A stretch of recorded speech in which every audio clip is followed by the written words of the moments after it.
Que coisa boa é estar com você mais uma vez, com o propósito de expor a você as verdades eternas. E hoje, para falar de Jesus, o Verbo de Deus. Vamos basear esta mensagem em João capítulo 1, versos de 1 a 4. Vamos ouvir a leitura deste texto. No princípio era o Verbo, e o Verbo estava com Deus, e o Verbo era Deus. Ele estava no princípio com Deus. Todas as coisas foram feitas por intermédio dele, e sem ele nada do que foi feito se fez. A vida estava nele, e a vida era a luz dos homens. O Evangelho de João, o último evangelho a ser escrito, é certamente uma obra-prima, talvez a obra mais importante de toda a literatura universal. Nenhuma obra jamais foi tão traduzida para outros idiomas e tão largamente distribuída no mundo do que o Evangelho de João. Já passam de 4 bilhões de exemplares. Nesta obra magna, o apóstolo João defende uma tese: a divindade de Jesus Cristo. Isso porque no final do primeiro século, por influência do pensamento grego, as pessoas estavam negando a divindade de Cristo. E João escreve esta obra para provar essa tese. Jesus Cristo é verdadeiramente Deus, sem deixar de ser verdadeiramente homem. E aqui, no vestíbulo e na introdução deste evangelho, João diz assim: no princípio era o Verbo, e o Verbo estava com Deus, e o Verbo era Deus. Ele estava no princípio com Deus. Todas as coisas foram feitas por intermédio dele, e sem ele nada do que foi feito se fez. A vida estava nele, e a vida era a luz dos homens. João já prova a sua tese de saída, quando diz assim: no princípio era o Verbo. Você que tem uma boa noção da língua portuguesa, sabe aí que o verbo ser não está no pretérito perfeito. Ele não diz no princípio foi o verbo, mas está no pretérito imperfeito. No princípio era o verbo. Ora, se o verbo preexiste ao princípio, porque ele já existia antes do princípio, e a Bíblia diz que no princípio criou Deus os céus e a terra, se ele pré-existe ao princípio, então ele é eterno. E como eternidade é um atributo exclusivo de Deus, então o Verbo também é eterno. Você e eu entendemos muito pouco de eternidade, um pouquinho de tempo entendemos. Por exemplo, se eu conseguisse extrair de 1 milhão de anos um único dia, você não teria mais 1 milhão de anos. Claro, óbvio. Mas se eu lhe perguntar, e se eu tirar 1 milhão de anos da eternidade, quanto sobra? A eternidade. Se eu tirar 1 bilhão de anos, sobra a eternidade. Logo, a eternidade não é tempo. Sabe por quê? Porque a eternidade é um atributo exclusivo de Deus e só Deus é eterno. Se o Verbo é eterno, então ele é Deus. Ele estava no princípio com Deus. Estava face a face com Deus.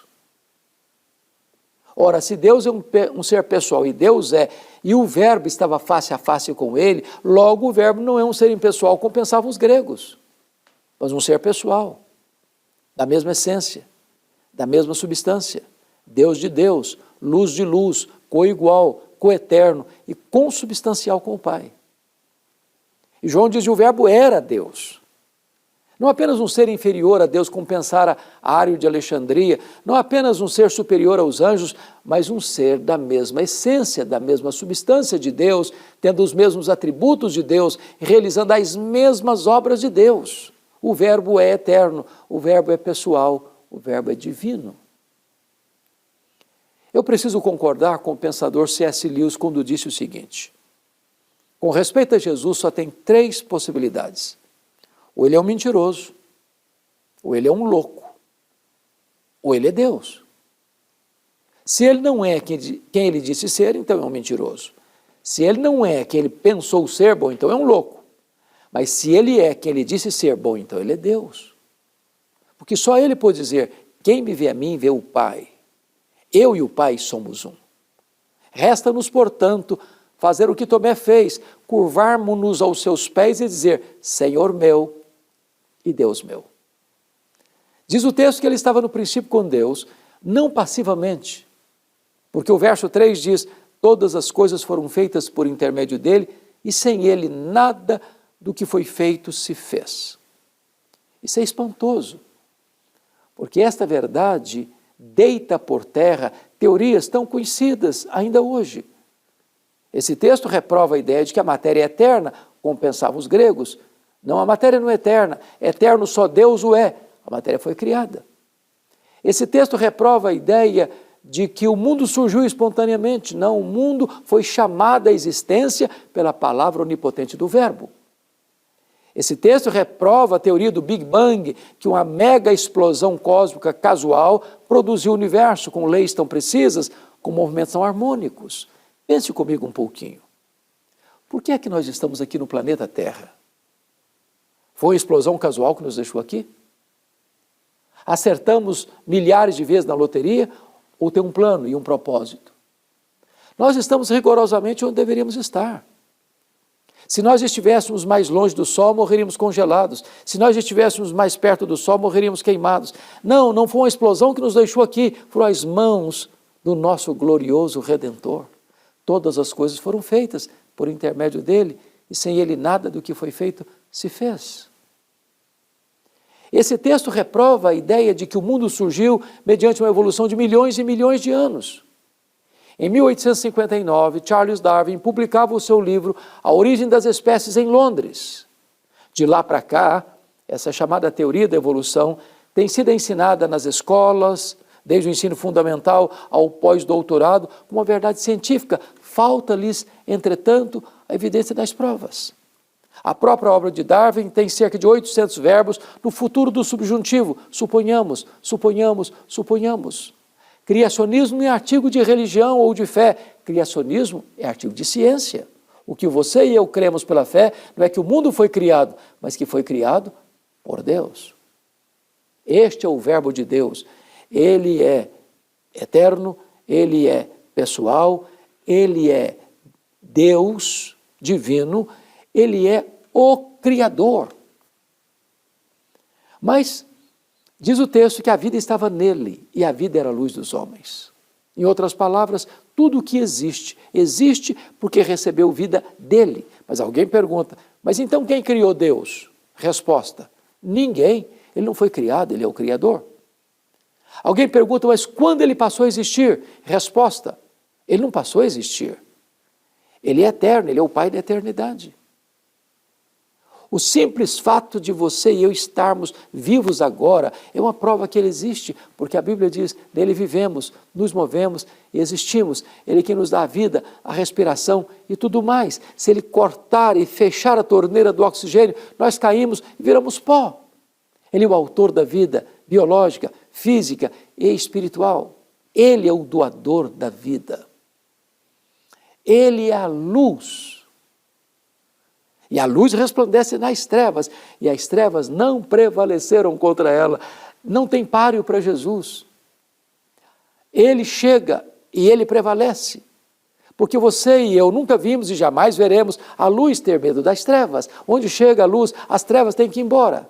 Onde Jesus chega, chega a cura, chega a libertação, chega a salvação, chega a redenção, chega a restauração. Ele é o todo-poderoso Deus. Ele é o Verbo divino.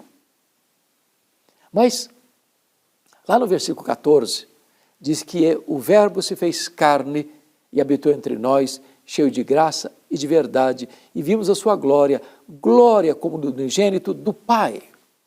Esse Verbo se encarnou, sendo ele transcendente, esvaziou-se a si mesmo, vestiu pele humana, calçou as sandálias da humildade, pisou o nosso chão, comeu o nosso pão, bebeu a nossa água, chorou a nossa lágrima, sentiu a nossa dor, carregou sobre o seu corpo no madeiro os nossos pecados, morreu pelos nossos pecados, ressuscitou, está à destra de Deus e vai voltar.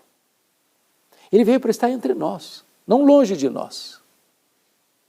Ele veio não cheio de justiça e juízo, veio cheio de graça e verdade. Ele nos apanhou sujos, contaminados, depravados, condenados, mortos nos nossos delitos e pecados, e Ele nos deu vida, e Ele nos limpou, e Ele nos lavou, Ele nos restaurou, e Ele nos fez assentar nas regiões celestes, acima de todo principado e potestade. Ele veio para manifestar a glória de Deus. Ele veio para revelar-nos Deus. E vimos a sua glória, glória como do unigênito do Pai. Ele não veio apenas para falar deste ou daquele atributo de Deus, ele veio para revelar Deus. Sabe por quê? Ele é a exata expressão do ser de Deus. Ele é o resplendor da glória. Nele habitou corporalmente toda a plenitude da divindade. Jesus é o Verbo de Deus. Verbo eterno, Verbo pessoal, Verbo divino, Verbo autoexistente, Verbo criador, Verbo que é a luz que ilumina todo homem, Verbo que se encarnou, Verbo que veio para revelar-nos a glória de Deus. E você? Já entregou sua vida a Jesus, o Verbo de Deus? Hoje pode ser este grande dia na sua vida. Eu vou orar com você. Deus, eu te peço em nome de Jesus que tu apliques esta palavra ao coração de todos quantos agora nos assistem. Assim oramos em nome de Jesus. Amém.